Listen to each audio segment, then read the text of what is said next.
Wayanad Mananthavady medical കോളേജിൽ ചികിത്സാ പിഴവിനിരയായ യുവതിയെ ഫോണിൽ വിളിച്ച ആരോഗ്യമന്ത്രി വീണ ജോർജ്. യുവതിയുടെ ആരോഗ്യസ്ഥിതി പരിശോധിക്കുമെന്നും വീഴ്ച ഉണ്ടായിട്ടുണ്ടെങ്കിൽ ഉറപ്പായും നടപടികൾ സ്വീകരിക്കുമെന്നും മന്ത്രി ഉറപ്പു നൽകി.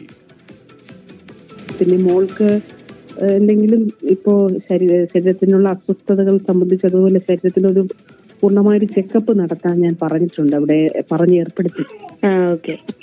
അപ്പൊ എല്ലാ ഗൈനക്കോളജി മാത്രമല്ല എല്ലാ ഡോക്ടേഴ്സും ഒന്ന് കണ്ട് എന്ത് പരിശോധനകളും നടത്തി മറ്റു കുഴപ്പങ്ങളൊന്നും ഇല്ല എന്നുള്ളത് ഉറപ്പാക്കും. മോൾ വിഷമിക്കേണ്ട, ഇത് നമുക്ക് എന്തായാലും അവർ ഒരു ഫുൾ ബോഡി ചെക്കപ്പ് നടത്തി ആവശ്യമായിട്ടുള്ള മറ്റെന്തെങ്കിലും ചികിത്സാപരമായിട്ട് എന്തെങ്കിലും വേണമെങ്കിൽ അതെല്ലാം അവർ ചെയ്യും കേട്ടോ. ഞാനത് പറഞ്ഞിട്ടുണ്ട്. ബാക്കി മറ്റ് വീഴ്ച സംഭവിച്ചിട്ടുണ്ടെങ്കിൽ അതിൽ അവർക്കെതിരെ നടപടി സ്വീകരിക്കാനായിട്ട് നിർദ്ദേശവും കൊടുത്തിട്ടുണ്ട് കേട്ടോ. മോള് കുഞ്ഞുമായിട്ട് സന്തോഷത്തോടെ ഇരിക്കണം, മനസ്സ് വിഷമിപ്പിക്കരുത്. ബാക്കി ഞങ്ങൾ എല്ലാവരും ഉണ്ടല്ലോ കൂടെ കേട്ടോ. പ്രതീക്ഷ പകരുന്ന വാക്കുകളാണ് മന്ത്രിയിൽ നിന്നുണ്ടായതെന്ന് യുവതിയും കുടുംബാംഗങ്ങളും പ്രതികരിച്ചു.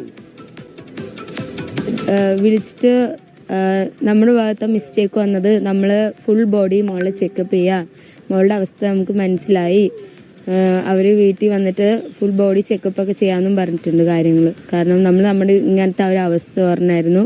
അപ്പോൾ അവർ പറഞ്ഞ് മോള് വിഷമിക്കേണ്ട, വിളിച്ചതിന് നമുക്ക് കുറച്ചെങ്കിലും ആശ്വാസമുണ്ട്. മിനിസ്റ്റർ വിളിച്ചതിന് ഉണ്ടായ സംഭവങ്ങൾ ഞാൻ കാര്യം പറഞ്ഞായിരുന്നു. അപ്പോൾ അവർ പറഞ്ഞു നമുക്ക് വിഷമമുണ്ട്, കാര്യം മോളുടെ ഇത് നമുക്ക് മനസ്സിലായി, മോള് വിഷമിക്കണ്ട, ഞങ്ങൾ കൂടെ ഉണ്ട് എന്നും അവർ പറയുകയും ചെയ്തു മിനിസ്റ്റർ.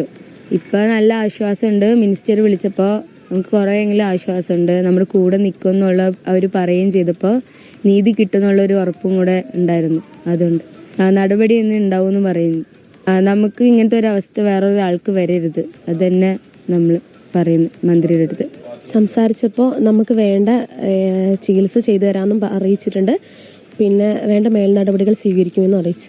പിന്നെ വിദഗ്ധ ഡോക്ടേഴ്സിനെ നാളെ ആകുമ്പോഴേക്കും വിടും. അതിന് വേണ്ട നടപടി എന്താണെന്ന് വെച്ചാൽ ചെയ്യുന്നുണ്ട്. നമുക്കിപ്പോൾ നല്ല ആശ്വാസമുണ്ട്. കാരണം നമുക്ക് നീതി ലഭിക്കുന്നൊരു ഉറപ്പുണ്ട്. ഇപ്പം നമ്മളെ വിളിച്ച് നേരിട്ട് സംസാരിച്ചപ്പോൾ നമുക്കതിനോട് നല്ല ഒരു ഇതുണ്ട്. വിളിക്കുന്ന പ്രതീക്ഷിച്ചിരുന്നു. കാരണം അങ്ങനെ ഒരു ദുരവസ്ഥയാണല്ലോ സംഭവിച്ചത്. കാരണം അങ്ങനെ ആർക്ക് സംഭവിക്കരുതല്ലോ. അതുകൊണ്ട് വിളിച്ചു, അതിലതിയായ സന്തോഷമുണ്ട്.